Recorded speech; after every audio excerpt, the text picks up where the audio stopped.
উপস্থিত আছে দেশ বাঁচাও মানুষ বাঁচাও আন্দোলনের সভাপতি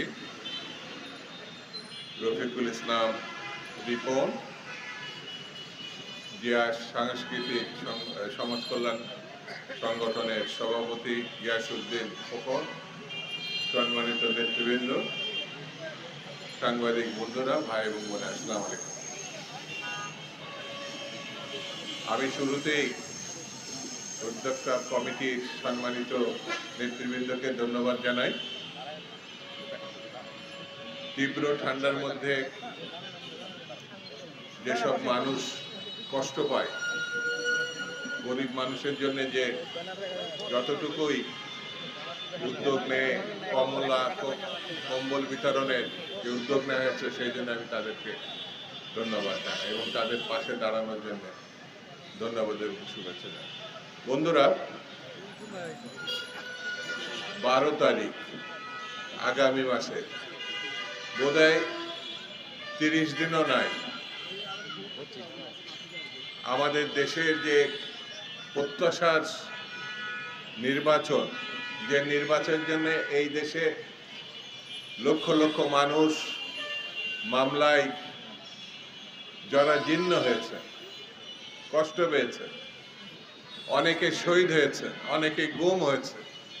দেশনেত্রী বেগম খালেদা জিয়ার নেতৃত্বে 16 থেকে 18 বছর আন্দোলন সংগ্রাম হয়েছে। আজকে সেই নেত্রী স্মরণে আজকে এই কম্বল বিতরণ।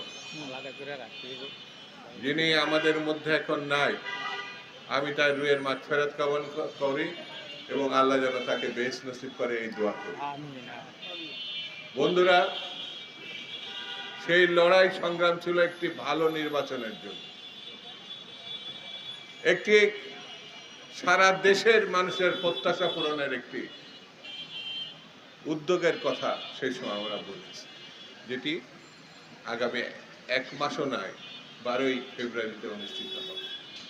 কিন্তু এই নির্বাচন নিয়ে বিভিন্ন রাজনৈতিক দল বিভিন্ন কথা বলছে, যার একটি সরকারের সঙ্গে যাদের সব থেকে বেশি সম্পর্ক, সরকারও নির্বাচনের আগেই তাদের পক্ষে কথা বলেছে, সেই দলটি এনসিপি।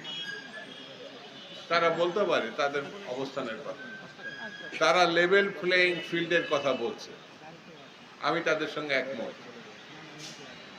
স্বচ্ছ, স্বাভাবিক, গ্রহণযোগ্য একটি নির্বাচনের জন্য লেভেল প্লেইং ফিল্ড খুবই জরুরি। সবার জন্য সুযোগ সুবিধা খুবই সমান হওয়ার দরকার। তারা যদি এটি মনে করে থাকে, তাদের সঙ্গে সরকারের তো খুব ভালো সম্পর্ক, সব সময় অবারিত। তারা তো সরকারের এই ত্রুটির কথা সরকারের সঙ্গে গিয়ে আলোচনা করে এটা মীমাংসা করতে হবে। যদি মীমাংসা করা সম্ভব না হয় অথবা উদ্যোগ না হয়, তাহলে কি মানুষ ধরে নেবে যে এটি বাদ কি বাদ, শুধু কথা বলার জন্যে এই কথা বলা? তবে একটি কথা আমি ডক্টর ইউনূস সাহেবকে বলি, আপনি সেই জায়গায় বসে আছেন যেই জায়গাটি সারা দেশ, সারা বিশ্ব সেই জায়গাটার দিকে তাকিয়ে আছে, যেটা হাসিনা, যিনি মানুষ খুন করেছেন কিন্তু ভালো নির্বাচন দিতে পারেন, যিনি গায়ের জোরে 3টার ক্ষমতায় থেকেছেন কিন্তু গ্রহণযোগ্য একটা নির্বাচন দিতে পারেন, যে মহিলা গণহত্যার নেতৃত্ব দিয়েছে, সেই মহিলা কিন্তু বাংলাদেশের আর মানুষের আরাধ্য নির্বাচন দিতে পারে না। সেই নির্বাচনের দায় বর্তমান সরকারের উপরে এসে বর্তিয়েছে।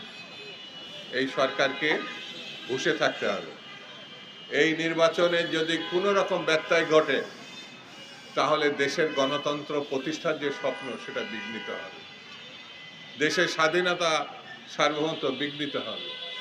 যেমন পার্শ্ববর্তী একটা দেশ বসেই আছে যেন আমরা ভালো একটি নির্বাচন করে গণতন্ত্রে উত্তরণ ঘটাতে না পারি। সেই জন্য আমাদেরকে সজাগ, সতর্ক থাকতে হবে। বন্ধুরা, বাংলাদেশের কৃষক, শ্রমিক, খেটে খাওয়া মানুষ বড় কষ্টে আছে। প্রতিদিনই জিনিসপত্র দাম বেড়ে যাচ্ছে, প্রতিদিনই তারা মানসিক যন্ত্রণা না, সংসার টেনে নিয়ে সামনে এগোনো খুব কষ্টকর হয়ে গেছে। এই জন্যে বর্তমান সরকারের উচিত হচ্ছে তড়িৎভাবে কিছু পদক্ষেপ নিয়ে মানুষের পাশে দাঁড়ানো। যদিও তাদের হাতে সময় এখন কম, তাদের কাছে মানুষের প্রত্যাশা ছিল অনেক যে ও অতীত সরকার পারে না, এই সরকার পারবে। 17-18 মাস হয়ে গেল বর্তমান সরকার ক্ষমতা আসার পর জিনিসপত্রের দাম শুধু বেড়েছে, কমে নাই। আগামী সরকার আসা পর্যন্ত আমাদের অপেক্ষা করা ছাড়া আমার মনে হয় আর কোনো পথ আমরা পাচ্ছি না। কিন্তু একটি জিনিস, ভালো নির্বাচনের জন্যে আইন শৃঙ্খলা পরিস্থিতি ভালো হতে হবে, কিন্তু সেটিরও লক্ষণ আমরা দেখতে পাচ্ছি না। সেনাবাহিনী, আইন শৃঙ্খলা বাহিনী সবাই মাঠে থাকা অবস্থায় আমার এই ঢাকা শহর না, আমার চুয়াডাঙ্গাতেও জীবননগরে একটি ছেলেকে কি নির্মমভাবে পিটিয়ে হত্যা করা হলো। এটা তো কোনো সন্ত্রাসীরা তাকে হত্যা করে না, কিন্তু যারা হত্যা করেছে তাদের এই হত্যা ঠেকানোর কথা, তারাই তো নির্বাচনে থাকবেন বলে আমরা জানি। সেই জন্য বন্ধুরা, আমাদের যেমন সতর্ক হতে হবে, যারা আইন শৃঙ্খলার পুনরুদ্ধার এবং স্বাভাবিক করার জন্য আছেন, তাদেরও যারা নেতৃত্ব পর্যায়ে আছেন তাদেরকেও সতর্ক এবং সাবধান হতে হবে। বন্ধুরা, কথা একটাই, সেটা হচ্ছে বাংলাদেশে বসবাসযোগ্য, যেটা 71 সালের মুক্তিযুদ্ধে গণতন্ত্র স্বাধীনতার মধ্য দিয়ে মানুষ তারা দুবেলা দুমুঠো খাবে, এই প্রত্যাশায় কিন্তু এই দেশে মুক্তিযুদ্ধ হয়েছিল।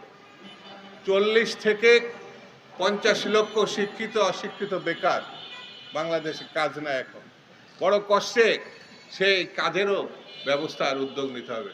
সেই জন্যে ভেবেচিন্তে আমাদের ভোট দিতে হবে। এমন সরকার চাই যে সরকার অতীতে বেগম খালেদা জিয়ার নেতৃত্বে, শহীদ জিয়া রহমানের নেতৃত্বে বাংলাদেশকে আমূল পরিবর্তন করে ফেলেছিল। নারী শিক্ষার ক্ষেত্রে বেগম খালেদা জিয়া অভাবনীয় ঘটনা ঘটিয়েছে, সেরকম একটি সরকার চাই। হ্যাঁ, আমরা প্রত্যাশা করি আগামী দিনে যিনি রাষ্ট্রনায়ক হিসেবে এখনই যিনি সম্মান পেয়েছেন জনাব তারেক রহমানের নেতৃত্বে আগামী দিনে একটি সরকার আসবে, যে সরকারের প্রতিশ্রুতি বাংলাদেশকে গণতান্ত্রিক, বসবাসযোগ্য এবং এই দেশকে রক্ষা করার জন্যে যে সরকার দায়িত্ব নেবে সেটি বিএনপি এবং তারেক রহমানের সরকার, এটা আমরা মনে করি। আসুন এই প্রশ্নে আমরা ঐক্যবদ্ধ হই এবং যে কোনো মূল্যে একটি শান্তিপূর্ণ অবস্থা রক্ষা করে একটি গ্রহণযোগ্য নির্বাচনের দিকে আমরা এগিয়ে যাই। এই আহ্বান জানিয়ে সবাইকে ধন্যবাদ জানিয়ে আমি আমার বক্তব্য শেষ করছি। খুদাহাফেজ। বাংলাদেশ জিন্দাবাদ।